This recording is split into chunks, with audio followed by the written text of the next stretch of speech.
There are very few things food related that I am a purist on. And even when I'm a purist, it's not that I'm not willing to try variations on a theme, but deep down inside, I probably have an idea about the right way to do it. Mac and cheese comes to mind. That one pan with a block of cheese and raw macaroni makes my skin crawl. Rice Krispie treats are another. I've had delicious like peanut butter Rice Krispie treats, and I imagine if you like chocolate, the chocolate Rice Krispie treats are fine. But fundamentally, I want lots of butter. I want a decent ratio so it's not too gooey, and I'm a purist. I do not hold that, however, around other foods and fusion food, and I have this conversation with a friend of mine all the time, and we're in disagreement.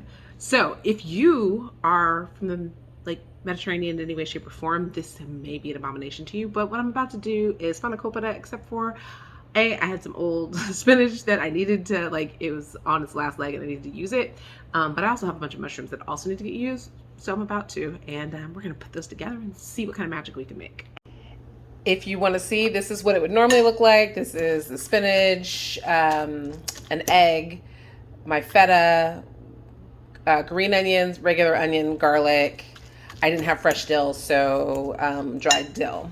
I'm about to incorporate this. I try to get as much moisture as possible out of the mushrooms because that's the same thing you do when I'm working with the spinach. You wilt it, and then you squeeze the heck out of it to try to get as much moisture out so that it's not like bleeding through the phyllo. So I'm gonna throw this in. I want it to cool a minute since there is an egg in there, and I'm not trying to cook the egg. And then we will actually start to assemble and see how my little concoction comes together. For those of you keeping track on the K-pop soundtrack, this is Mamamoo Starry Night. I have done Spanakopita before, so I'm not gonna show you a whole lot of me wrapping them, but I am excited because I went to Phoenicia, which is a specialty shop, and they had something other than Petrucci Farm phyllo dough. So I'm using, who is this? I don't know the Phyllo Factory. I don't know if they're better, but we shall see. As my dough, and instead of it coming in two separate containers, like normally there's like two of these, this is just one big fat one, which in some ways I don't love because it dries out pretty fast. And in the past I was able to like just use one and put it aside, and then if I needed the other one I could. But we're gonna see, of course, melted butter, and even though I'm not into specialty products, I will say that the pastry brush is helpful in this. So I'm going to get myself prepped and then we'll see.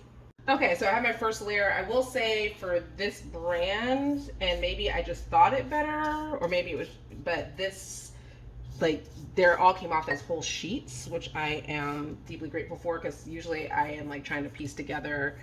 I mean, it is fragile by nature, so it's not to say that I can't rip this right now.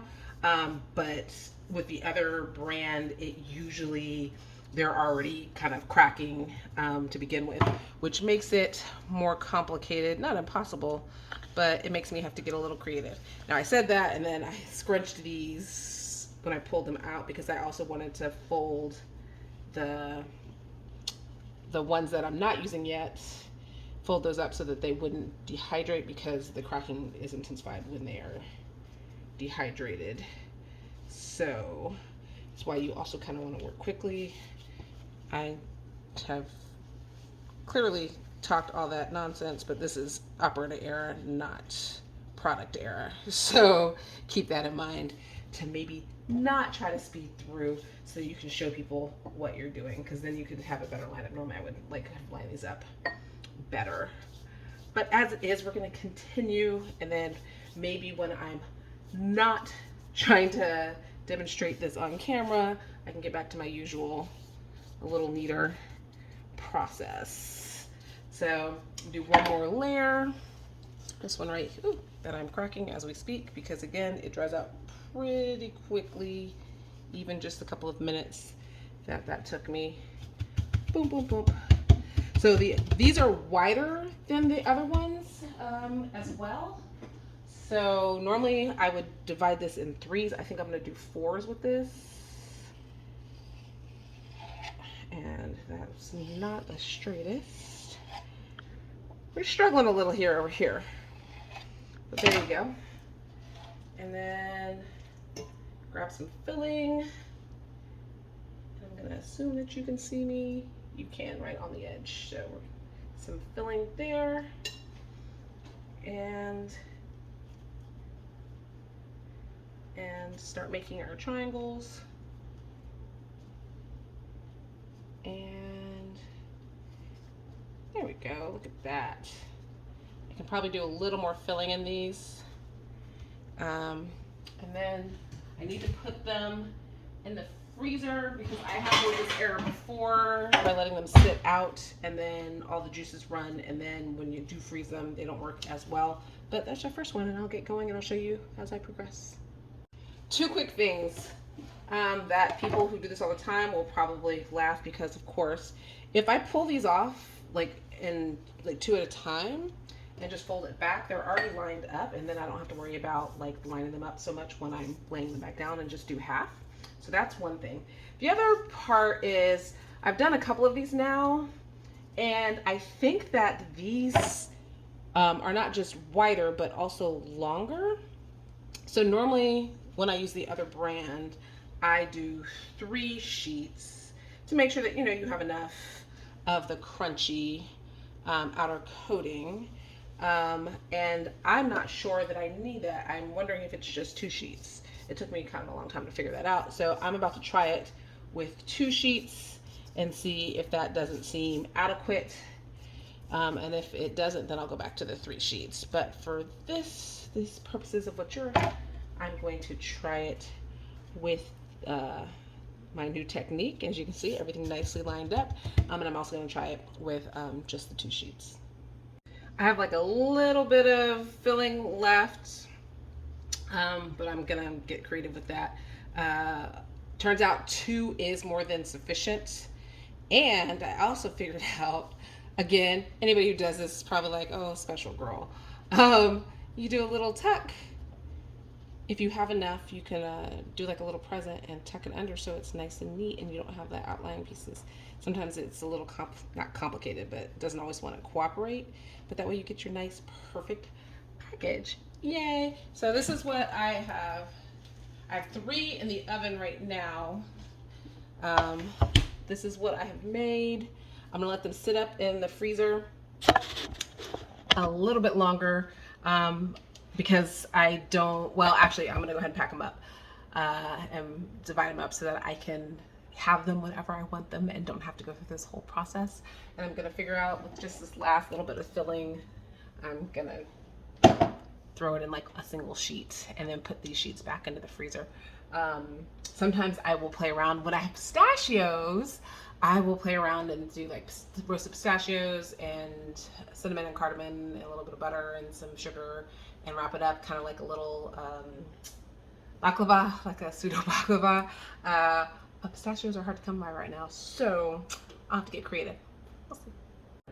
Voila! I've done both the super thick ones, which I think is like, I think this is a thick one.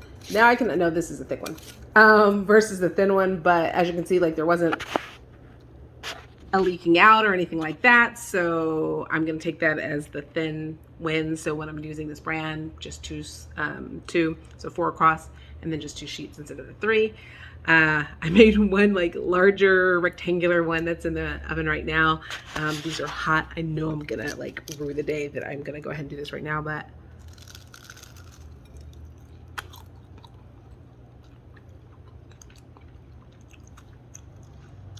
I'm so smug. I'm so smug. Yeah, the 2 is better than this is the 3. The 2 is better.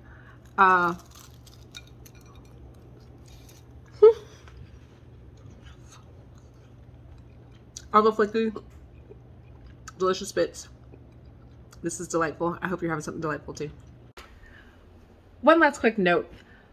Having eaten all 3 of those, I actually think I like the Pepperidge Farms phyllo dough better. So I'm going to see if there are any other brands that Phoenicia carries, try a couple more and see where I land. But I do love that my technique is getting a little bit better. I can't really taste the mushroom, so it's a good way for me to use up the mushroom that I have without wasting. But it didn't necessarily like do anything else. And it probably could have done with a little bit of salt. I struggle when I salt this dish particularly This time because I added a squirt of lemon, which often intensifies this saltiness, or at least the sensation of saltiness, but also because there's feta cheese in here. And feta itself is salty, and so I'm trying to find that middle ground. So one of these days I need to actually just measure how much I put in and then see. But oftentimes I'm like working with varying amounts of spinach, so take all that with a grain of salt.